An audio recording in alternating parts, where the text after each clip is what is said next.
हाय बहनों, कैसी हो आप लोग। मैं आपकी पार्वती के गीत में आप लोगों का स्वागत है। आज मैं आप लोगों के लिए लेकर आई हूँ प्यारा सा सोहर गीत है। आप लोग सुनिएगा, चैनल को सब्सक्राइब करिएगा, लाइक करिएगा और कमेंट करके बताइएगा गीत कैसा लगा।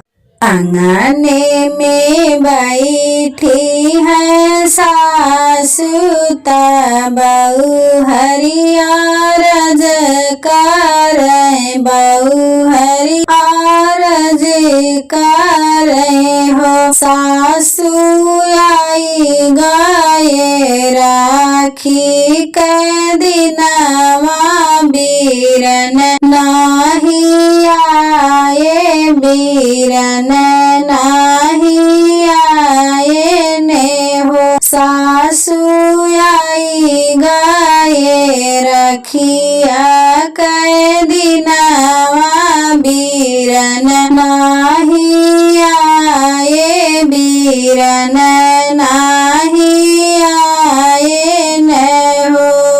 तनी बचनी सुन सासु बहू हरि से बोलत बहू हरि से बोलाई हो। सब बहू हरि नहीं हर मैं की झगड़ा मत के तू है पूछी बीरन कैसे आमय बीरन कैसे आमई हो। बहू हरि तोरा भैया बाटे गरीबवा बीरन कैसे आमय बीरन कैसे आमई हो।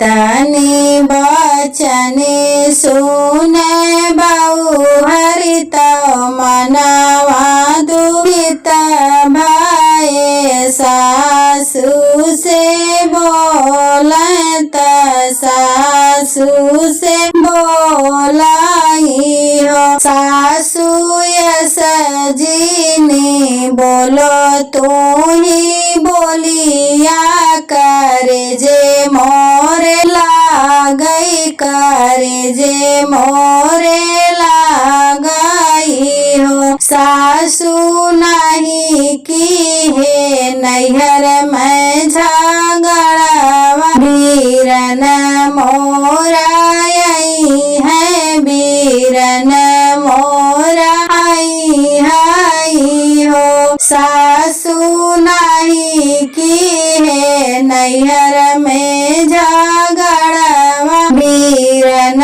मोरा आई है बीरन मोरा आई हाई हो। दुआरे पे पहुँचे बीरन भैया तो बहनी के गोहरा मैता बहनी के गोहरा माई हो। बहनी आजू बाटे रखिया के दिनवा कलैया मोरे बान्हो कलैया मोरे बान्हो। बहिनी तो हो का तो लाए हम चुनरिया सासु के तोहरे पियरिया हो। बहिनी खोली ले त्यू गरुअर गाठरिया बीरन तोहरा आए बीरन तोहरा आए ने हो। तनी बचन सुन बहिनिया तो घरा में से दौड़े बीरन लागे पहुँचे बीरन लागे पहुँचाई हो। भैया भल की हो घरे मोरे आयो इज्जत मोरा राख्यो मान मोरा राख्यो।